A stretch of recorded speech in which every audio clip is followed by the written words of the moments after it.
1934年11月，在中央红军长征1个月后，红色首都瑞金沦陷了。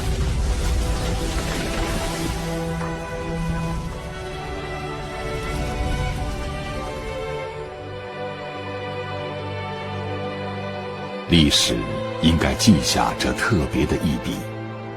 攻占瑞金的2个国民党指挥官都是前共产党员。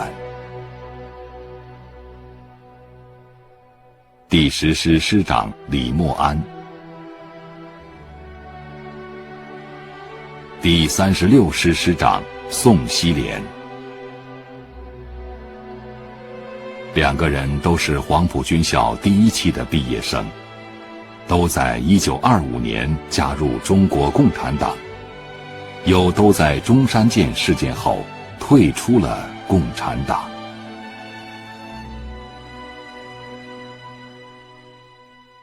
当年第一个发表退党声明的李默安，率先攻入瑞金。3个月后，瞿秋白落到了宋希濂手里。在这里，36岁的瞿秋白度过了他短暂人生的最后时光。很多人都知道他的那篇多余的话，却不知道他与敌人交锋时说过的话。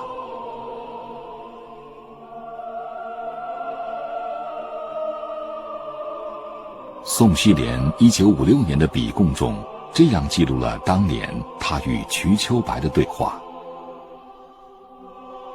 你正在写什么？可以谈谈吗？回顾往事，剖析自己，写完之后可以公之于众。现实证明你的主张在中国行不通，共产党自民国16年苦心经营的山头如今已荡然无存，以至于像瞿先生也落到了今天这种地步。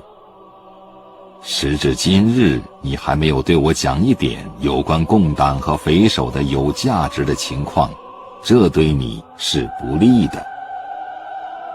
这几句话才是你今天绕着大弯子找我谈话的本意。可以坦率地告诉你，我无可奉告。我对我自己的处境十分清楚，蒋介石绝对不会放过我，我没有打算活下去。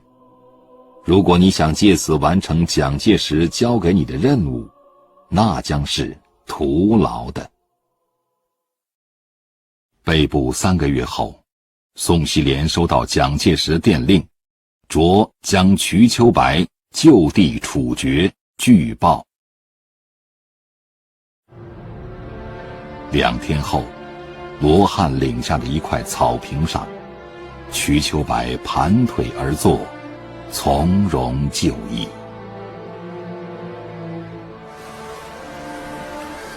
一位前共产党员攻占了红色首都瑞金，一位前共产党员枪杀了中共中央主要负责人瞿秋白。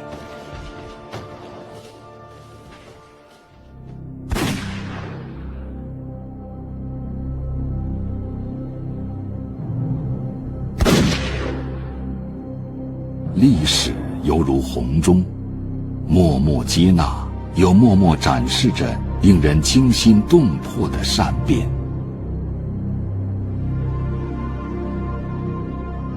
共产党人的队伍曾经出现过2次大的动荡与考验。一次是1927年4·12事变，严酷的白色恐怖中，组织被打散，党员同党组织失去联系，彷徨动摇者纷纷脱党，有的公开在报纸上刊登反共启事，并带人搜捕自己的同志。就在这个时候啊，中共全国各地的党组织可以说变成了各自为战的局面，不要说发展组织了，连生存都很危险。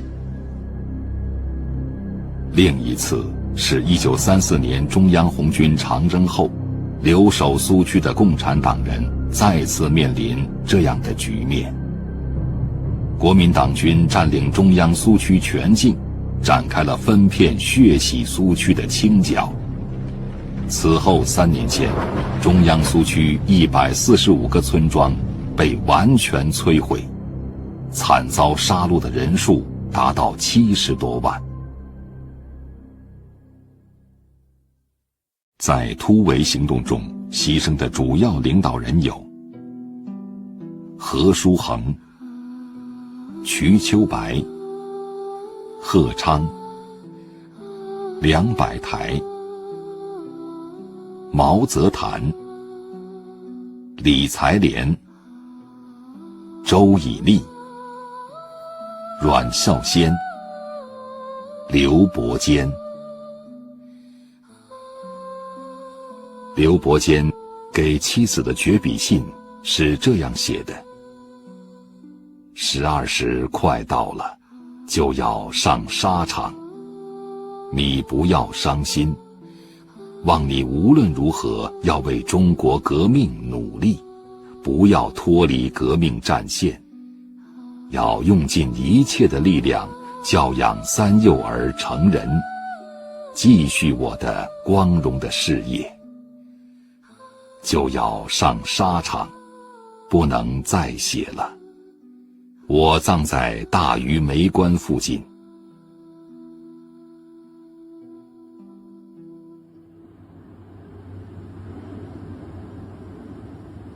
有至死不渝的忠诚，就会有寡廉鲜耻的叛卖。在长征之前，红军已经有一个军长级的干部孔鹤宠叛变，他带着国民党军队来围剿，所以国民党大军一到啊，这个红军的这些阵地啊纷纷失守，甚至红军部队的建制都被打散。在血腥的杀戮面前，留守苏区的领导人中出现了一连串的叛变。这是一份沉重的叛变名单。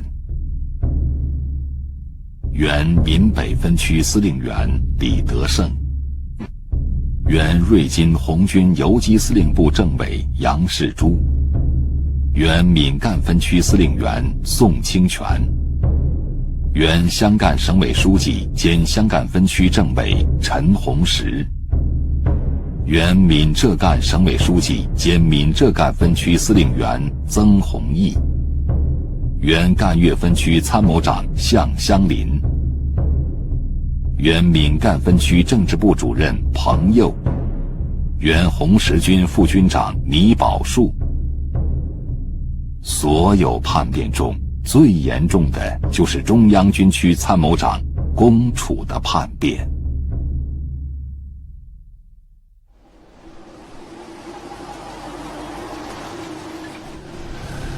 这里是龚楚的故乡，广东乐昌市长来镇。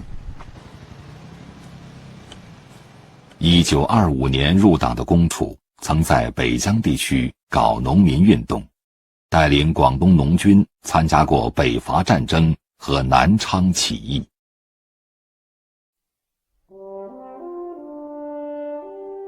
井冈山斗争期间，既有农民运动经验，又有军事斗争经验的龚楚，成为红四军前委委员。后来龚楚又去了红七军。邓小平当红七军政委的时候，他是参谋长。他后来到中央苏区，陈毅当军长的时候，龚楚也是主力军红七军的军长。甚至在刘伯承被撤掉总参谋长职务的时候，龚楚还一度代红军的总参谋长。所以说，龚楚在红军里的地位是相当高。叛变后，国民党给了龚楚一个少将剿共游击司令的头衔，让他带支40人的队伍，假扮成红军游击队，去诱捕项英、陈毅。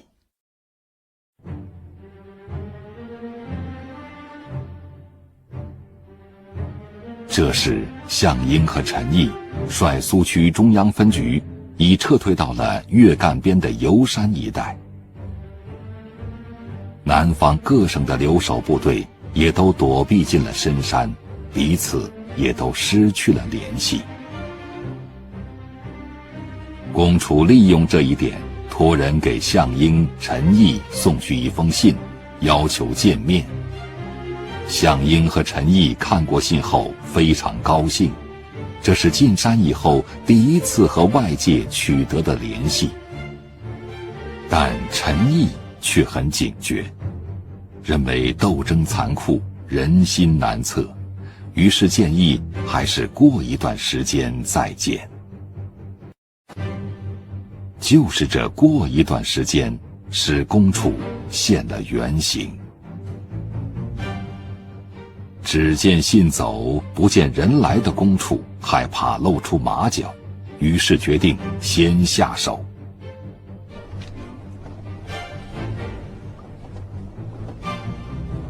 1935年10月，他设下埋伏，假借开会的名义，把北山游击队的60多人召集了起来。然后他把这一个排特务队都在这个会场周围布置好了，然后当时他就在这个会上讲，革命已经没有前途了，咱们只有下山接受招抚，这才有出路。结果底下人一听，你这是要叛变呢。就当时来讲，这个有的游击队长呢掏出枪就要打，但他这个旁边这一个排的这个国民党特务队都埋伏好了。除了几名游击队员带伤冲出会场，剩余的50多人当场牺牲。随后，龚楚又引导国民党3个师向湘南游击区发动进攻。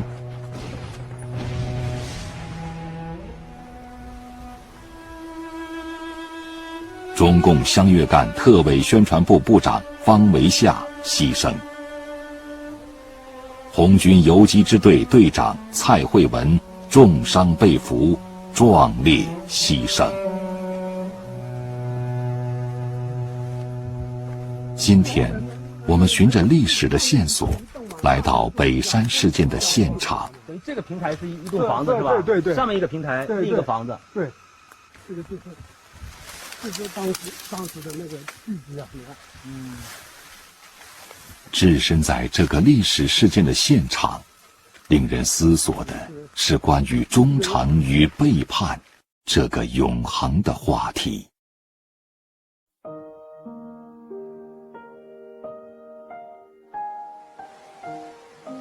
在北山游击区遭袭击后，陈毅忍着伤痛赶往那里。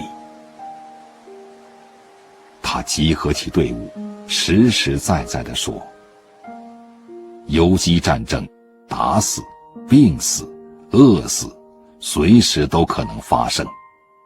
身体弱的、跑不动的，可以回家发给路费，不过不要叛变，不要去当反革命。就是剩下我一个人，还是要干，这是党给我的任务。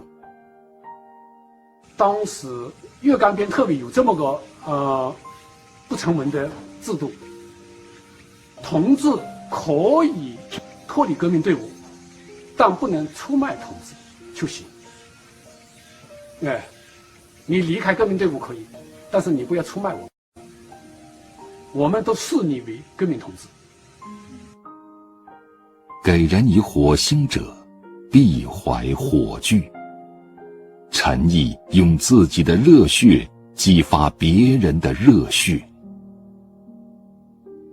在敌人大兵压境的情况下，可以说是忠诚者死，背叛者生。龚楚给自己选择了一条生的道路，陈毅给自己选择了一条死的道路。陈毅当时写了个赣南游击词，有这么2句话，叫此去全台击旧部，旌旗10万斩阎罗，就是说老子死了到地狱里也要干革命。其实陈毅不用去地狱，他现在的生存状态就是人间地狱了。陈毅负了伤，大腿负伤，没有医疗条件，把腿绑到树上，自己给自己动手术挖子弹。在游击战争最艰苦的日子里，陈毅写下了“断头今日意如何”这样的诗句，像是绝笔。这就是大浪淘沙，炼玉炼金。大浪淘出来的，炼玉炼出来的呢，反而是真正的金子，那些渣子呢，反而被抛弃了。这样，共产党呢，他就在这个炼狱中呢，在这个双向的这个选择中呢，反而留下了最纯洁的、最坚强的党员。早在中央红军长征出发前3个月，红七军团6000多人提前从瑞金出发。军团长荀怀洲，参谋长粟裕。这是部队出发前留下的唯一一张合影。粟裕在解放后就问过朱总司令，目的是干什么？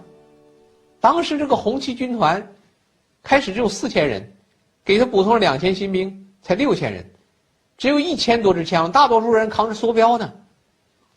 这么一支队伍来讲，这个向东前进，有什么目的？后来朱总司令讲嘛，当时这个临时中央的这个意图是让这个你们东进吸引敌人。其实这么一支几千人的队伍东进呢，其实吸引不了敌人，他是为了掩护主力西进。1934年7月出发的红七军团，从江西到福建，最后到达赣东北根据地，与方志敏的红十军会合，合编为红十军团。方志敏任军政委员会主席，刘畴西任军团长，粟裕任参谋长。整编后的红十军团1万多人，是当时中央苏区周围留下的最大的部队。军团编成后向皖南前进，队伍庞大了，目标也更显著了。尾追的敌军开始四方合围过来。在剿匪总部的部署下，浙江保安司令于继时带领第7师驻扎歙县，49师控制休宁，王耀武的补充第1旅部署在盐寺，第8军赵观涛部堵击浙西、赣东，安徽的刘振华堵击皖南。进入皖南的红十军团来到了黄山脚下的谭家桥。刘畴西决定对冒进的王耀武部打一个伏击战。应该说，这是一场利益积极的战斗，地形选择也不错。王耀武，山东泰安人，黄埔军校第3期毕业，是蒋军中的一员悍将。他率领的补充第1旅是蒋介石的嫡系部队。军团长刘畴西没有把王耀武放在眼里。他1924年入黄埔军校第1期学习时，王耀武不过才是上海一个站柜台卖饼干的小伙计。刘畴西参加过5四运动，是1922年的老党员，担任过孙中山的警卫。在第1次东征中失去左臂，是黄埔军中著名的独臂将领。1927年，他参加了南昌起义，后来又到苏联伏龙芝军事学院学习。这一切使刘畴西充满了一种自信，他想立刻打一仗，扭转局面。徐怀洲他们选的地点不错，但是部队不行啊，敌人没进入伏击圈呢，他那个游击队纪律也不严，那先摆那枪就把枪走火就打响了，打响了敌人就发现了，结果人家来了个反突击，结果这些人守山头不会，结果制高点马上让敌军给抢占了嘛。王耀武后来回忆说，混战中他发现有10几个人冒着炮火的危险去抢救一个人，但他不知道被抢救下来的正是荀怀洲。人们都以为25岁当军团长的林彪是红军中最年轻的军团长，其实荀怀洲1933年出任红七军团军团长时还不满22周岁。虽然没有进过军校，但他一直是红军战将伍中豪的下级。从这位与林彪齐名的红军将领身上，荀怀洲学到了很多东西。荀怀洲曾经5次负伤，谭家桥成为最后一次。他因伤势过重，在转移途中牺牲。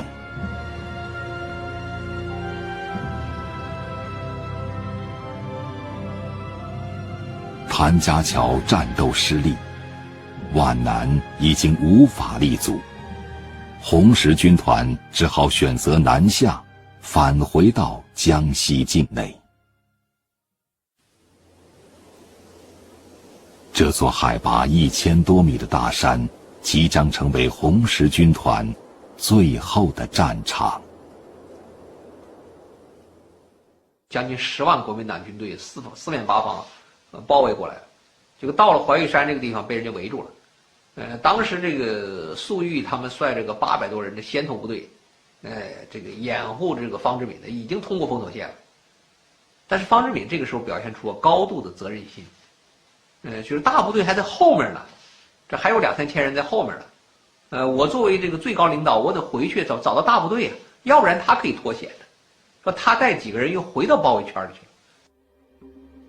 在怀玉山上，部队陷入了4方合围的绝境。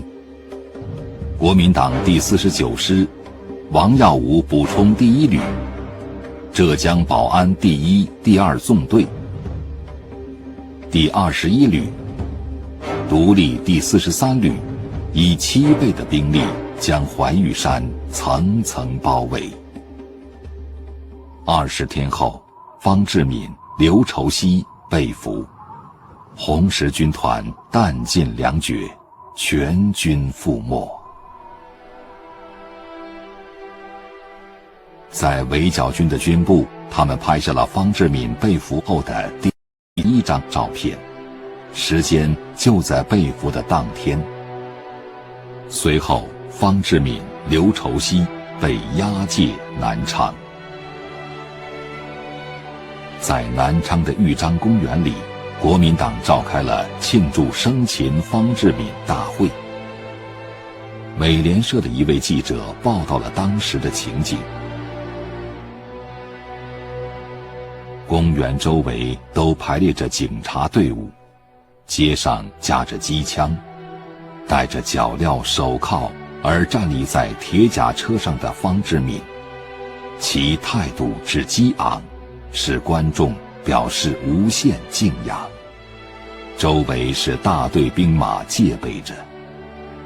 观众看见方志敏后，谁也不发一言，大家默默无声。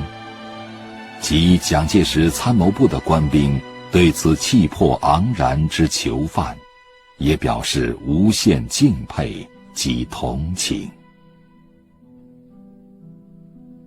方志敏、刘畴西被俘后，蒋介石密令国民党驻赣绥靖公署主任顾祝同尽力劝说他们归顺投诚。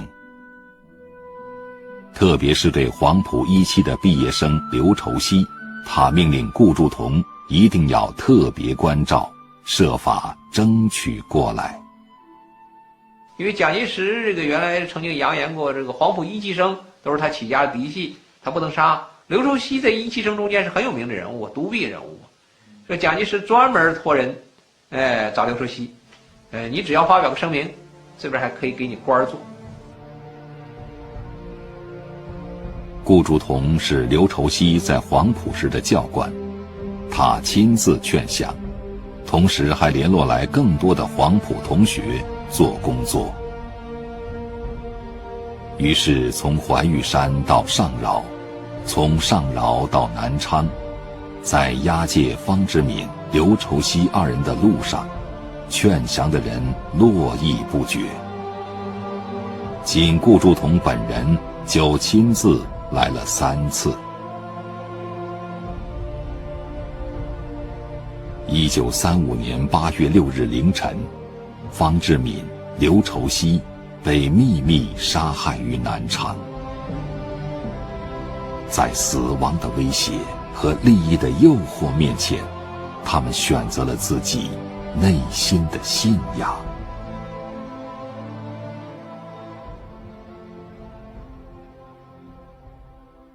是什么令这些共产党人至死不改初衷？在怀玉山上捕获红21师师长胡天桃后，王耀武决定当面见识一下。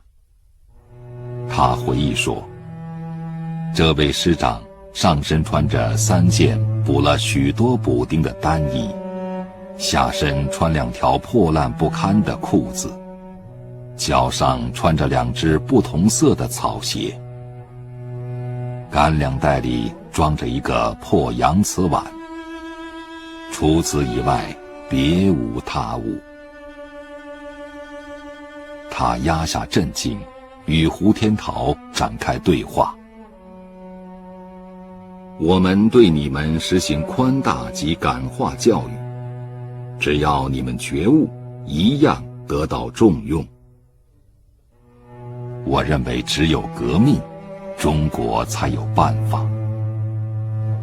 我们也希望国家好。国民党掌握着军队不抗日，却来打内战。共产主义不适合国情，你们必然会失败的。没有剥削压迫的社会才是最好的社会。我愿为共产主义牺牲。你家在哪里？家里还有什么人？告诉我们，可以保护你的眷属。我没有家，没有人，不要保护。胡天桃被枪杀了。王耀武当年一身戎装，与寒冬中衣衫褴褛的红军师长胡天桃谈论国家命运和个人生死。思想交锋中，王耀武不是胜者。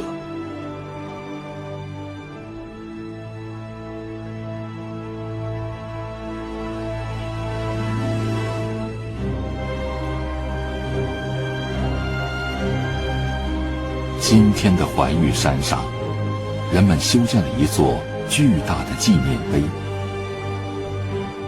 黑色大理石墙面上镶嵌着红十军团曾经的战场。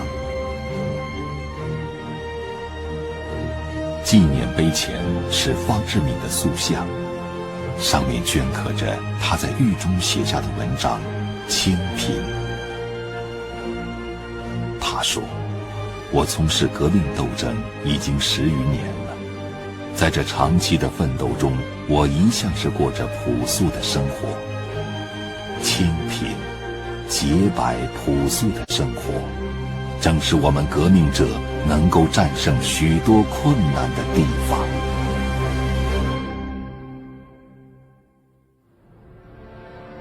红十军团3个师1万多人，最后冲出包围圈，到达闽浙边苏区的，只有粟裕率领的400多人。那是一个没有炮弹的迫击炮连，一个没有子弹的机关枪连，还有一些伤病员。对丧魂落魄者来说，这是一支残兵；对前仆后继者来说，这是一堆火种。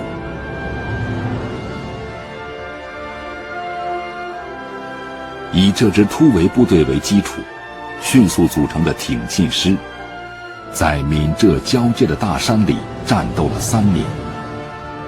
师长粟裕说，3年里一个牺牲接着一个牺牲。3年后，队伍里几乎找不到老面孔。从怀玉山冲出来的战友，大部分都长眠在了这片土地。环境的艰苦，这很多材料上都已经讲到了。我只想举一个最简单的例子，打仗嘛，肯定会有伤员，伤员放到哪里去，就是个很大的问题。放到老百姓家里也不安全，而且会给老百姓带来危险。所以他们曾经有的时候不得不把伤员放在坟墓里边，把死人的棺材扒一个口子，把棺材里头清一清，然后把伤员放在坟墓里。这个是我们现在很难想象的。像那大江的流水，一浪一浪向前进；像那高空的长风，一阵一阵吹不断。中国工农红军就是这样的队伍。伍中豪牺牲了，带出了荀怀洲；荀怀洲牺牲了，又带出了粟裕。革命的理想像一支不灭的火炬，从一个人的手中传到另一个人手中。1948年9月16日，华东野战军发起济南战役，重兵合围济南城。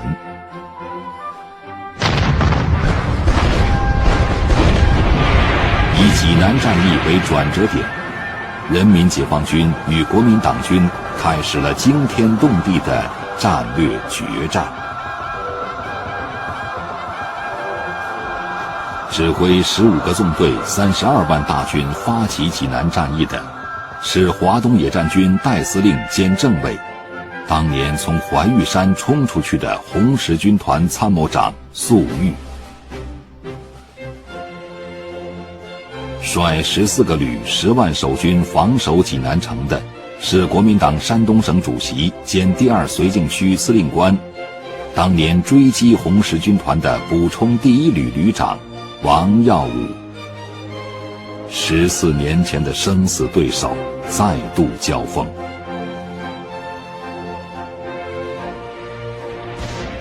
济南战役发起时，粟裕一定想到了掩埋在茂林的荀怀洲，被枪杀于南昌的方志敏、刘畴西和慷慨饮弹的胡天涛。他亲自拟定攻城部队的战斗口号：打进济南府，活捉王耀武。8天后，济南全城解放。王耀武化妆出逃，在寿光县被抓获。捷报飞来，坐纸前，那些在天英灵可能有之。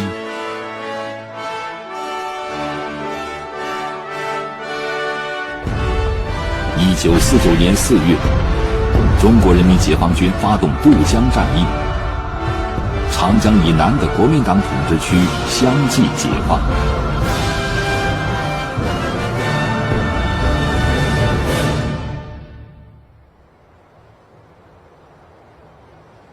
同年8月，李默安在香港与44名国民党高级军政人员通电起义。不久，北京电邀起义人员北上进京。李默安没有去，他感受到了眼前奔腾宽阔的历史洪流，却藏下了胸中千曲百折的难言之隐。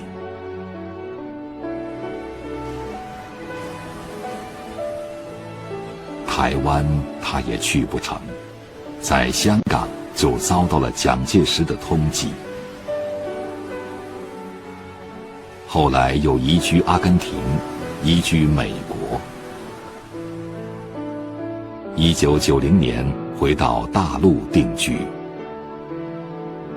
晚年的李默安致力于黄埔同学会的工作，在黄埔军校的展厅里还收藏着他担任会长的证件。2001年，97岁的李默安在北京去世。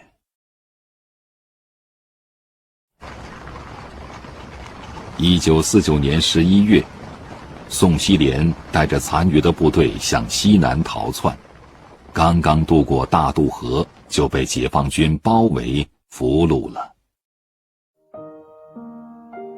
几个月后，当年介绍他入党的黄埔同学，此时已任云南军区司令员兼云南省人民政府主席的陈赓，听到消息，特地赶到重庆，请他吃了一顿饭。1959年，宋希濂被特赦，后来定居美国。晚年的宋希濂为两岸的和平统一做了大量的工作。1993年，宋希濂在美国去世。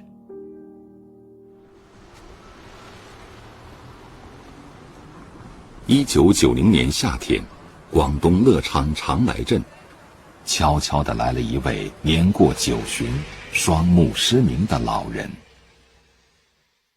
他离开大陆前是国民党中将。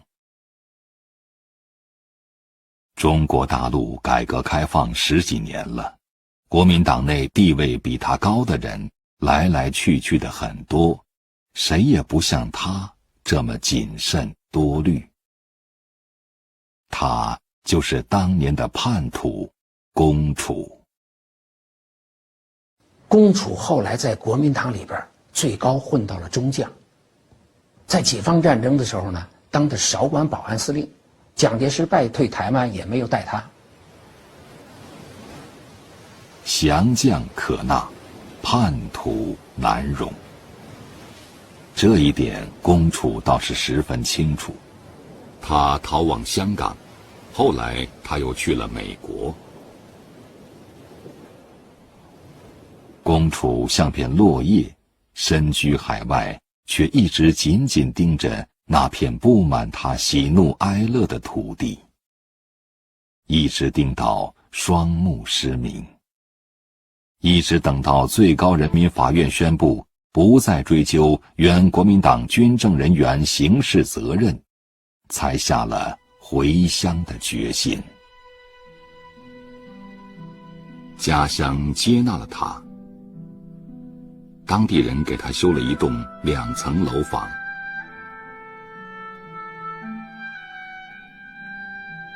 住进去后，龚楚写了3封信，一封给邓小平，一封给杨尚昆，一封给王震。海外归来的龚楚在信中向当年红军中的同事，今天中华人民共和国的领导人表示敬意和问候。入党与脱党，忠贞与叛卖，打白军与打红军，逃亡与回归。人生90年对他来说，变成了一剂难于言表、难以下咽的治苦之药。无论他藏在哪里，都躲不过鄙夷唾弃的目光，躲不过无形的鞭笞。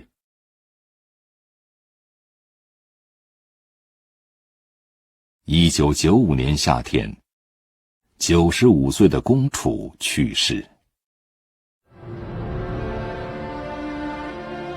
生命只有一次，生活多么美好，还有什么比生死考验更大的考验呢？ 1978年，当年的参谋长粟裕将军再次来到谭家桥，